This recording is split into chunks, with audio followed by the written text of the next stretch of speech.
เวลาก็สิได้พาไอ้แก้วไปซื้อข้าวซื้อน้ำโอ้ยเฮ็ดกันหยังอันน่ะบ่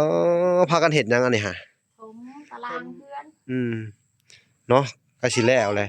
คือเพิ่นก็แนะนำมาเด้อเพิ่นบอกว่าคือทั้งอันแม่ตู้เพิ่นแล้วก็แม่ทอนแก้วเพิ่นว่าอันบ่อนใดที่มันมีน้ำขังแหละให้ชุมเจ้าถมเอาที่ว่าเพิ่นบอกนี่ก็บ่แม่นเฮือนเพิ่นดอกเด้อบอกกับชุมเจ้าก็เฮ็ดในเฮือนชุมเจ้าเองนั่นแหละเป็นของชุมเจ้าเองเด้อให้สอนคือเก่าแล้วแหละโดยเอ้าสบายดีสบายดีฮะรถกระเพล่ะพี่น้องเอ้ยรถกระต้ายแหละจักสิได้เปลี่ยนหม้อไผใหม่ๆติดเบิ่งด้วยแก้วสงสัยต้องยู่แล้วนี่เนาะยู่คือเก่าแล้วมันเป็นหยังพี่น้องมันบ่สากไผเปลี่ยนแต่แบตเทื่อตั้งแต่พุ่นแหละตั้งแต่พากันไปลุยอันสิได้สิยู่แล่นเองเด้อ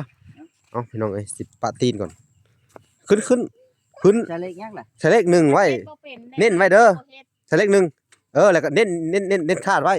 อันนี้บ่แล้วก็จะปล่อยขึ้นเวลาเขาบอกว่าปล่อยแล้วก็ปล่อยมันไวขึ้นเอาอยู่นำกัน3คนเร็วนี่อันนี้เอาเบิ่งออกก่อนเบิ่ง1 2 3เลยแล่นไว้เอาบ่เอ้ยเต็ดปล่อยคาดมันเฮ็ดบ่เป็นเหรอพี่น้องเอ้ยเกิบหันทอดลำบากอะไร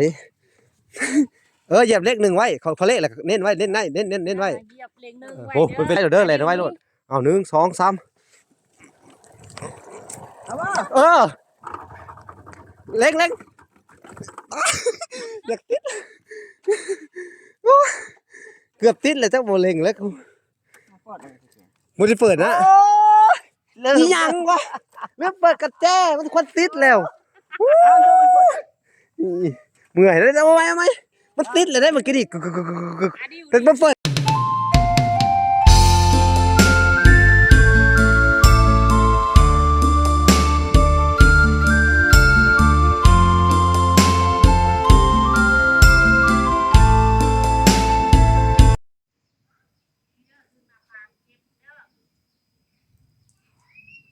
โอเคพี่น้องเอกาศสบายดีพ่อแม่พี่น้องเบิดสู่คนเนาะก็ยินดีเข้าสู่ช่อง YouTube บ่าวหลาสายบุญคุณธรรมคือเก่าเช่นเคยพี่น้องเอ้ยเนาะทักทายสบายดี FC ทางฝั่งไทยและ FC ทางฝั่งลาวและ FC ทั้งต่างประเทศนำเด้อพี่น้องเอ้ยเนาะมื้อนี้ก็อยู่กับบ่าวหลาคือเก่าพี่น้องเอ้ยอยู่กับช่อง YouTube บ่าวหลาเนาะก็สิได้มาอัปเดตอันทางไอ้แก้วแล้วก็พาเพิ่นไปซื้อข้าวนำแน่พี่น้องเอ้ยเนาะมื้อนี้ก็เป็นอันข้าวสารที่ทางอันแม่ตู้พี่น้องเอ้ยที่มอบหมายให้บ่าวหลามาซื้อข้าวสารให้เพิ่นพี่น้องเอ้ยก่อนอื่นเบิดก็ต้องขอบบุญขอบคุณเนาะขอบบุญขอบคุณทางอันผู้ใหญ่ใจดีก็คือแม่ตู้ USA ที่ว่าเพิ่นคอยช่วยเหลือหรือว่าอุปถัมภ์ค้ำชูหรือว่าอันสงสารเมตตาไอ้แก้วมาตลอดเนาะเพิ่นก็อันซื้ออันของหลายสิ่งหลายอย่างขึ้นเทือนขึ้นศาลทางไอ้แก้วเนาะแล้วก็มื้อนี้ก็เพิ่นก็มีเงินอันป้าไว้นำบ่ล่ะให้บ่ล่ะไปซื้อข้าวให้ทางไอ้แก้วเนาะเพิ่นก็คอยเบิ่งตลอดพี่น้องเอ้ยในยามไอ้แก้วขาดเขินก็คอยสนับสนุนมาจนให้ซุเพิ่นเป็นตัวของตัวเพิ่นเองหลังจากนี้ไปพี่น้องเอ้ยเนาะเพิ่นก็คอยบอกคอยสอนทางไอ้แก้วตลอดเนาะเพิ่นก็โทรมาเนาะก็บอกผ่านบ่าวหลานี่แหละเนาะบ่าวหลาก็ได้ไปแนะนำแล้วก็อันคอยแนะนำแนวใดผิดแนวใดถูกก็ตักเตือนเพิ่นเนาะเป็นอันทุกๆครั้งที่บ่าวหลามาถ่ายทุกคนเนาะบ่าวหลาก็สิได้รับคำแนะนำจากผู้ใหญ่เนาะก็ถือว่าแม่ทอนแก้วแล้วก็ทั้งแม่ตู้เพิ่นภาคบ่าวหลามาแนะนำคนที่เพิ่นช่วยเหลือเนาะบ่าวหลาก็เฮ็ดตามหน้าที่ของบ่าวหลาเนาะบ่าวหลาก็จะได้ไปเอาคำที่เพิ่นแนะนำบ่าวหลามาแล้วก็คำที่เพิ่นสอนบ่าวหลาแล้วก็เพิ่นฝากคำมาบอกบ่าวหลาก็บอกคือเพิ่นบอกเลยเนาะพี่น้องเนาะเพิ่นก็บอกให้บ่าวหลาว่าไปบอกเขาแน่เด้อแนวนั้นแนวนี้เฮ็ดแนวใด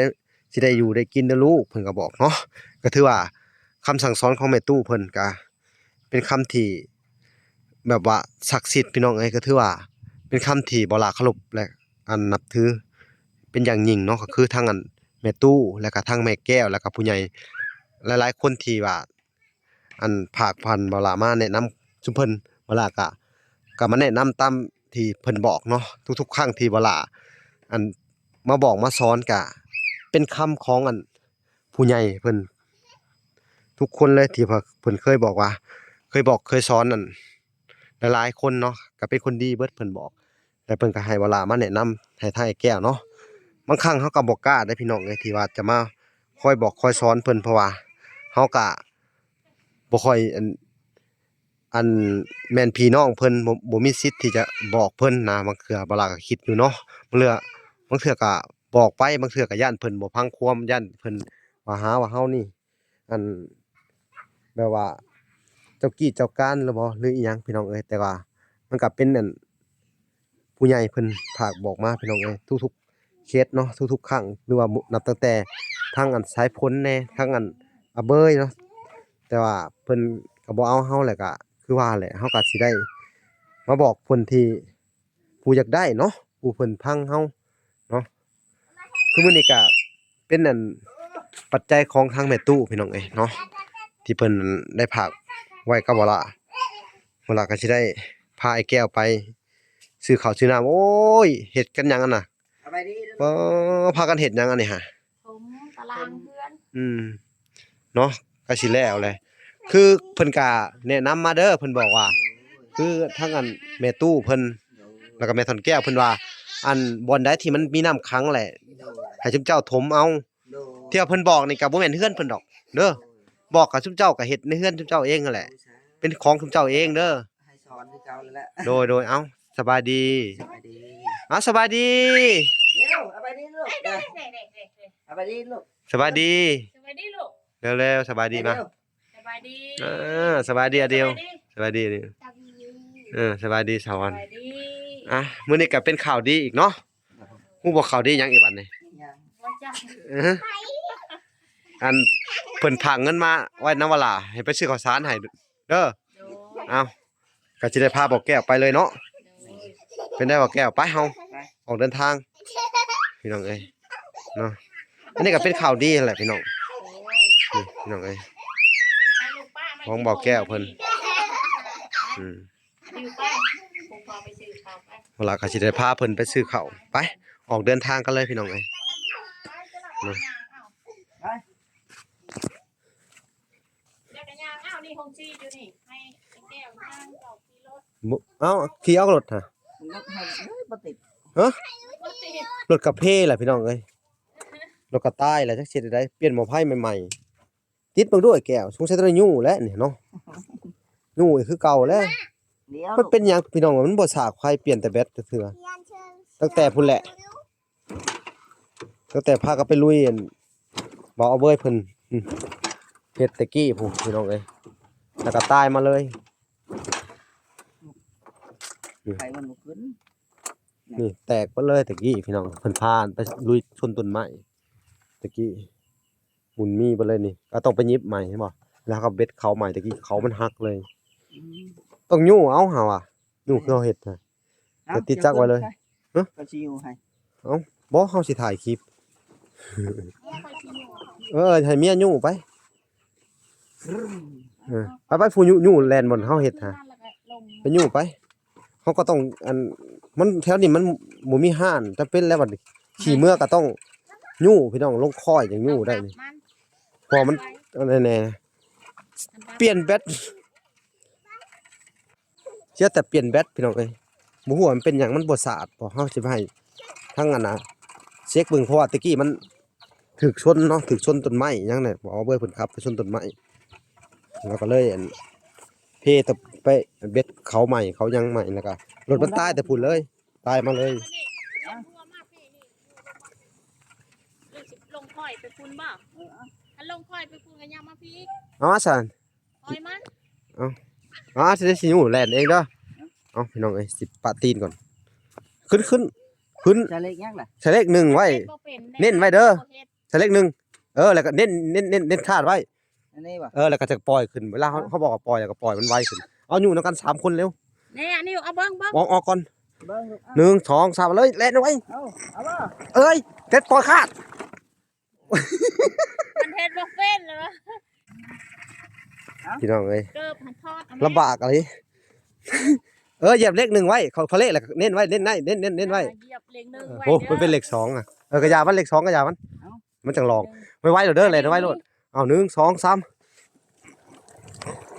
เอาบ่ เล็งอยากติดโอ้ยเกือบติดเลยเจ้าโบเล็งแล้วกู กอดเลย มันจะเปิดนะ โอ้ยเลิก นี่ยังวะเริ่มเปิดกระแจมันควรติดแล้วเมื่อยแล้วเอาไหมมันติดเลยได้เมื่อกี้ดิกึก อะดิว แต่มาเปิดกระแจพี่น้องเลยเมื่อยเอาไหมยุ่งไหมถอยไปฟูวันนี้ไปฟูข้างหน้าฟูอวยไปหน้าตายทำแบบนี้อวยไหมระวังเหยียบแก้วเด้อนี่ยังวะพี่น้องบอกว่าเห็ดสกัดพูดเปิดได้ไหมหาปิดไว้อีกเลยฮะหักเกือบลืมนี่มาดิว มามาดิมา มา พี่น้องเลย ใส่เล็กนึงบ่ ใส่เลข1ไว้ นี่เด้อ เอา หยับ หนึ่ เด้อง เหยียบเด้อ 2 3ไปเลย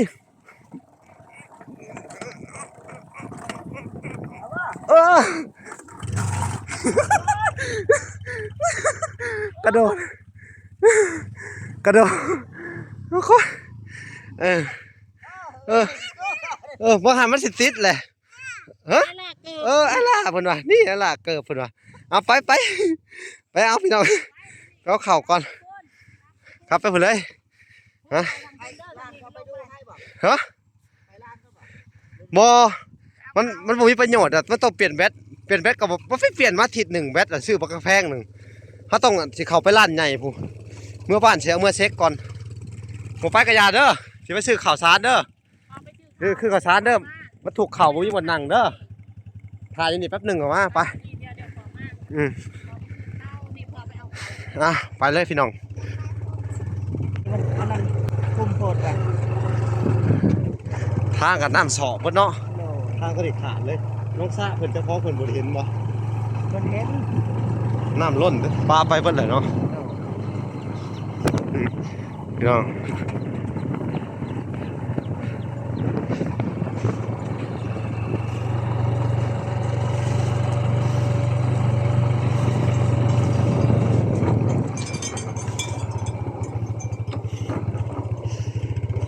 ขอบเท่นไปได้บ่ทางพี่น้องเอ้ยเฮ้ไวขนาดเนาะทางเนาะ แม่ เอาใส่เข่ามาได้บ่ล่ะเท่นนี่เฮาคอยสู้มาเนาะ โล จะเป็นคนขับผมจะเป็นคนถ่ายสู้มา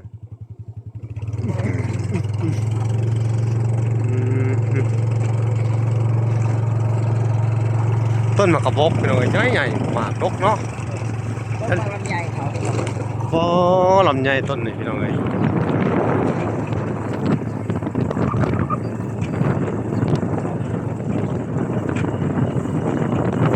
เล่นแม่เนาะเล่นเพื่อนเนาะ เราคุยกัน โอ้เบียดเป็นชื่อมาไว้นี่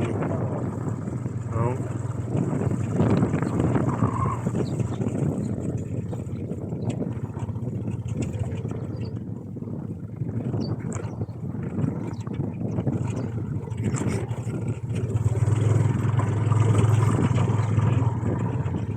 โลเป็ดป่ะ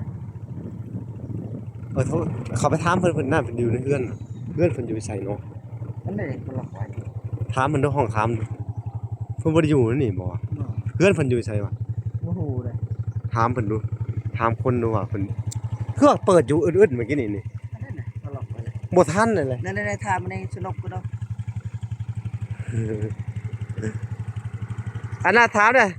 เอาให้แก้วเพิ่นไปถามมันเจ้าของโรงสีก่อนพี่น้องปกติเพิ่นสิเปิ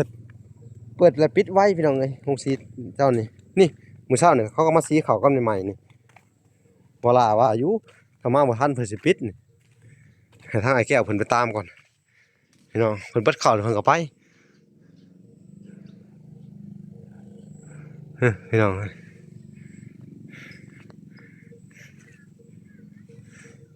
ถ้าบ่มีก็เอาไว้อีกมื้ออื่นสิสั่งเพิ่นไว้จากสิมาเอาพี่น้องเขาก็สิกลับไปให้ไอ้แก้วเฮ็ดเวียกต่ออีกแล้วก็คลิปต่อไปเมื่อลาสิพาเพิ่นไปอัปเดตอัน เรื่องรถไถพี่น้องเอ้ย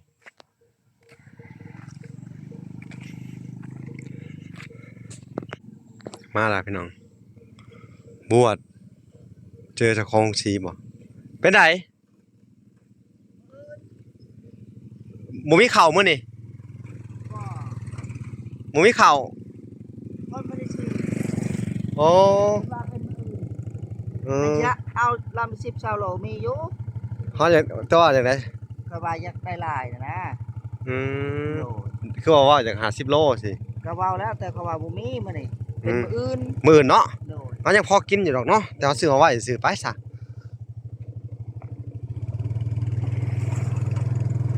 อ๋อพี่น้องเอ้ยเอาบ่เป็นหยังพี่น้องเฮาสิพาไอ้แก้วไปแวะเบิ่งอันนี้ก่อน สิ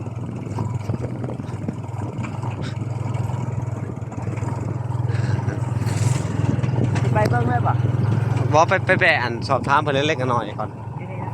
มันหลายๆบ่อน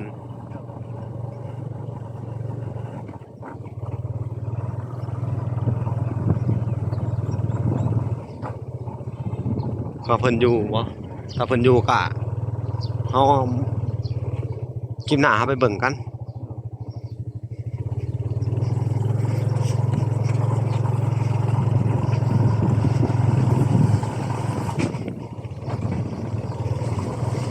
เพราะว่าอายุคงสีเพิ่นปิดแต่เช้าเนาะ คนที่ซื้อนั่นก็บ่ได้อยู่นี่ อืม ไปที่สวรรค์บ่ เพิ่นว่านะ โดย โอ้ไปสวรรค์แต่เช้า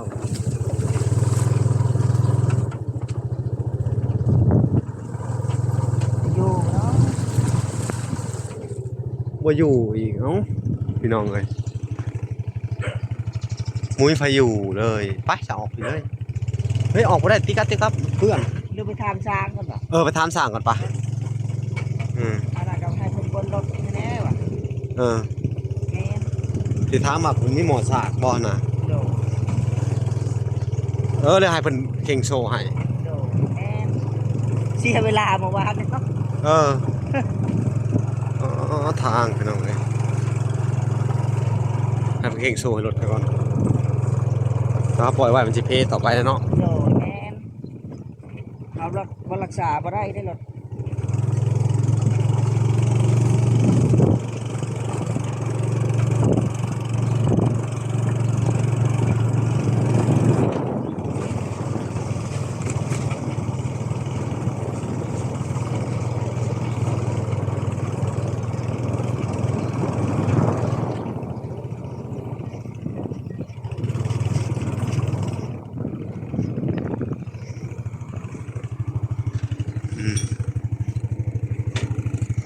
สบายดีสั่ง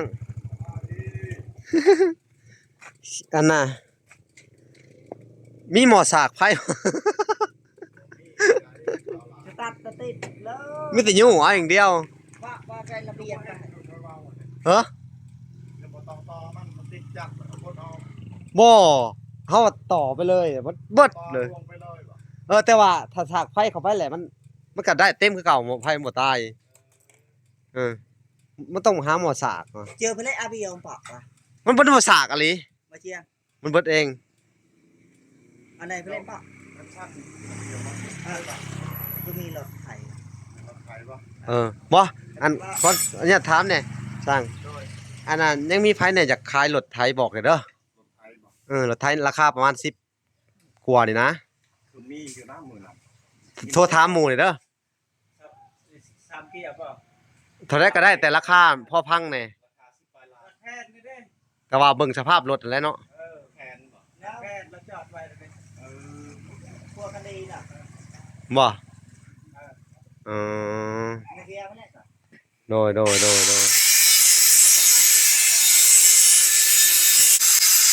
เรียกอยู่เลยใช่นะ อยู่ว่าแคนฮูกซี โอ้โห คือซื้อข้าว หัวซื้อข้าวฮะตะเกียน่ะรถเก่าบ่ รุ่นเก่าร ถโบราณตะกี้ฮะ เกียร์โตนนะเด้ อ๋ออันโค้งอีหยังโค้งสยามโค้งอันนี้บ่โค้งม้าบินอีหยังน่ะบ่สยามดาวบงดาววินน่ะบ่ โคงโตนแต่เก่าเนี่ยบ่ โคงโตน โคงโตนบูฮานครับ โค้งตูฮานราคา ราคาเท่าไหร่เนาะ คำแพงหลายก็บ่เป็นตาเลยเนาะ กะเบิ่งประมาณ10ปลายล้านนะ เตี้ยคือเตี้ยจะไปเบิ่งอยู่นำสู่มันนั่นล่ะ โอ้โหคำสภาพน่ะ10ไปล้านมันก็บ่ไหว มันของกัน20-30 ปี10ไปล้านเนาะขนาดเขาปกติเขาขายอันพวกอันรถที่ของเก่าแค่1,000 บาทนะ อันนี้เขาซื้อมาใส่งานนะเขาบ่ได้ซื้อมาเลื่อนโค้งมันเนาะ บ่ก็ใช้ได้ อืม บ่จักมันยังดีเด้ เอาไปเบิ่งกองอีตามสภาพตามราคาเพิ่นถ้าได้ก็เอาบ่ได้แล้วก็อยาเนาะเอาพี่น้องเอ้ยก็บ่แม่นว่าดูถูกของเพิ่นเนาะแต่ว่ามันสภาพ10ไปล้านมันก็30,000เกือบ30,000ป้ายแหละแม่นบ่แหละถ้า30,000ป้ายเฮาก็เอารถในราคา3-4 ปีขึ้นหลังหั่นมันก็พอนะแม่นบ่แหละมันก็อีกตามสภาพมันเนาะเออโอ้เท่าใดเท่าใดเราจะขาย 15นี่แหละ 15 โมง15ยัง บ่ซื้อเลยรถตัวนี้ ลาเบียวบ่ เด้เอาเดียวบ่แม่นเอาไปนำหน้าบ่ อืม คือว่า17บ่เราอยากขาย 17แต่กระตอนน้ำเพิ่นน่ะนะบัดนี้บ่มีชุดลงโต มันบ่มีสุดลงตมเด้ มีแต่ ชุดแลน ชุดแล่นมันก็ไว้ อันนั้นอีก เขาก็สิขอต่อเพิ่นเบิ่งหั่นน่ะจังได๋ล่ะบัดนี้เมื่อก่อนเนาะเมื่อก่อนแหละเฮาสิอันน่ะจังออกไปเบิ่งคันนั่นเนาะอ้าวพี่น้องเอ้ย จดแค่เดี๋ยวมีแต่ ก็สิได้ เลย กลับก่อนเนาะ เนาะ เฮาก็สิได้ไปเบิ่งคันนั่นเนาะ เนาะ คลิปต่อไปพี่น้องเอ้ยบ่ล่ะก็สิได้พาทางอันไอ้แก้วเพิ่นไปเบิ่งรถคันนั้นก่อนเนาะแต่จังอันมาต่อเพิ่นราคา17ล้านแต่ว่าสิต่อเพิ่นในหม่อง15ล้านบ่ฮู้ว่าเพิ่นสิลดหรือบ่พี่น้องเอ้ยเนาะแต่ว่าก็ยังบ่ฮู้ว่าสิลดหรือบ่ลดก็ต้องไปต่อกันเนาะ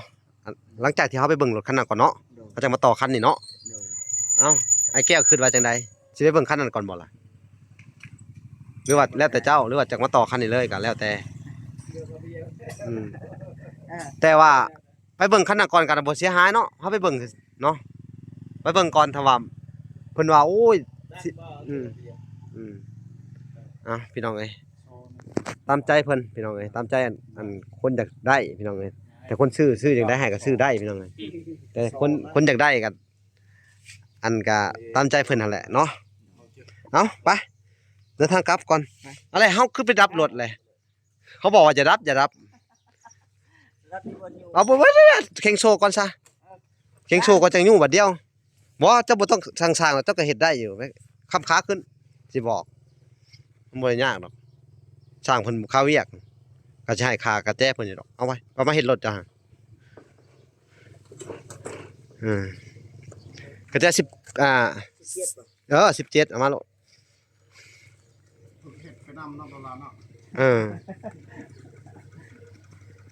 และแจ้งไว้ให้17 นี่พี่น้องก็ให้ทายแก้วเพิ่นอันน่ะเข่งโซก่อน แต่ว่าสภาพก็ยู่คือเก่าพี่น้องเอ้ยสิได้ยู่คือเก่ายู่ให้มันติด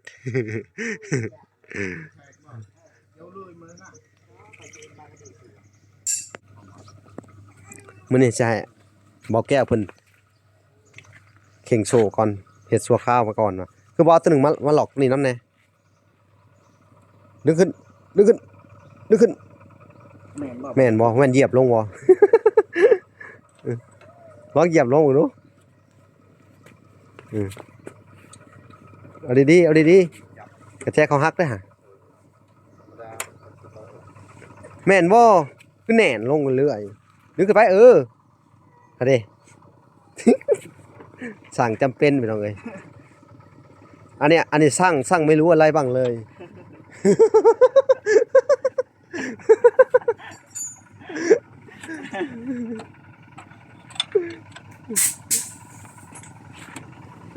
เงินซาดนะแกเนาะ ได้ป่ะเลยนี่จะก็เห็ดให้มันหมุนติ้วๆเลย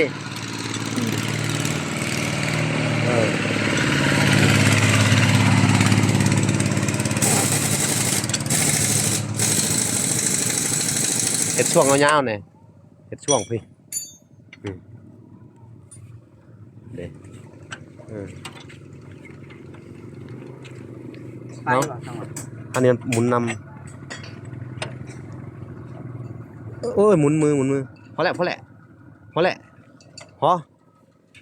เข่ง ถามสร้างรู้เทคนิคเฮ็ดได้เข่งโชว์ มึงก็ ยังนะยังงานอยู่มึงเจ้าต้องเอากระแจตัวนั้นมาหลอกข้างนะมันหมุนนำ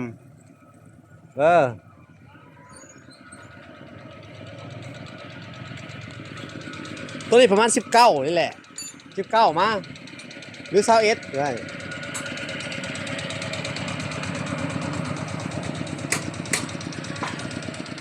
เอาโอเคพอเฮาบ่ได้เปลี่ยนตีนมันมีแต่เฮาเข่งโชว์ซื่อ ดึงเห็นได้ก็เห็น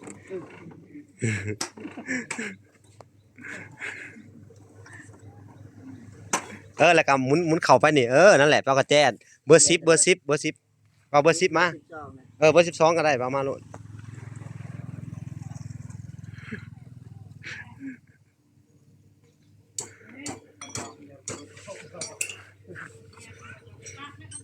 เพิ่นก็สิ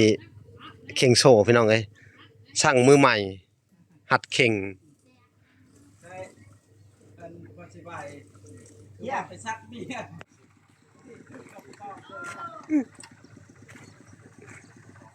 หมุนเข้าไปนั่นนึงนี่ข้างนี่น้ำแน่เบิ่งน้ำได้เบิ่งสิเบิ่งเข่งหลายก็บ่ดีเด้อนี่นั่นนึงหมุนตีนมือกันน่ะ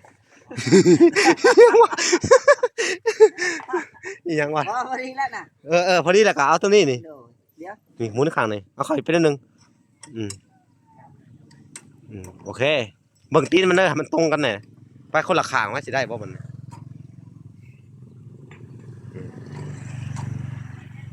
แล้วก็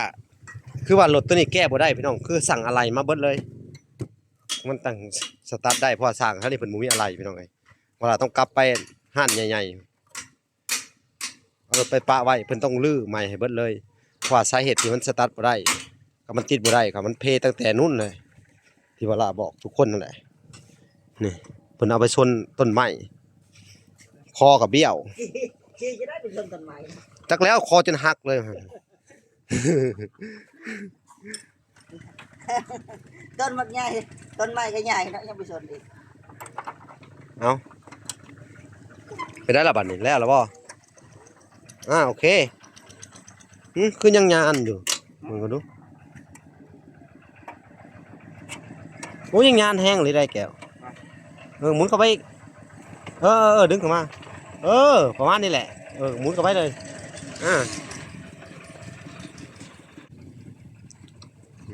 นั่นนึงหมุนเข้าไปอีกคักบ่บัดนี้โอเค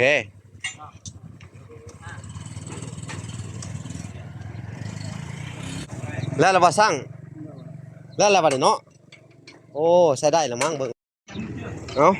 เสร็จพอดีเลยเนาะมันยานแห้งพอดีโอเคใช้ได้ยอดลิ้นนิดนึงเนาะ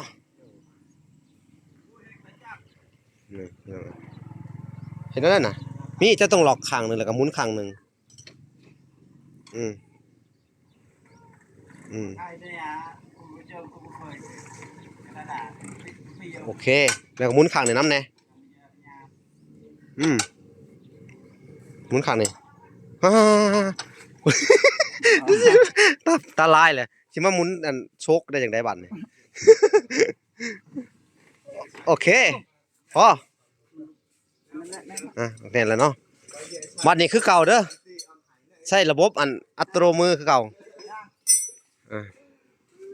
ว่าสิไปผูกเขาบ่ติดจักไว้เลยบ่ซะ ติดจักรไว้แล้ว ลองยันมึงดูเผื่อภัยมันมาลองมึงดู บนมาแล้วนั่นน่ะ มาแล้วติดได้ซะบัดนี้ไปเบิ่งไปเอาทลายสร้างบัดนี้ค่ากระแจว่าติสิบ่เอาโอ้ยคือสิดีเอาติดได้บัดนี้โอ้แสดงว่ามันก็สาดอยู่ เอาพี่น้องไปติดตามคลิปต่อไปเนาะว่าล่ะสิได้พาทุกคนไปเบิ่งรถไถอัดคลิปต่อไปเนาะพี่น้องว่าสิเป็นจังได๋ว่าราคาเท่าใดไปเบิ่งกันไปลุ้นกันพี่น้องโอเคพอกันใหม่คลิปหน้าบ๊ายบาย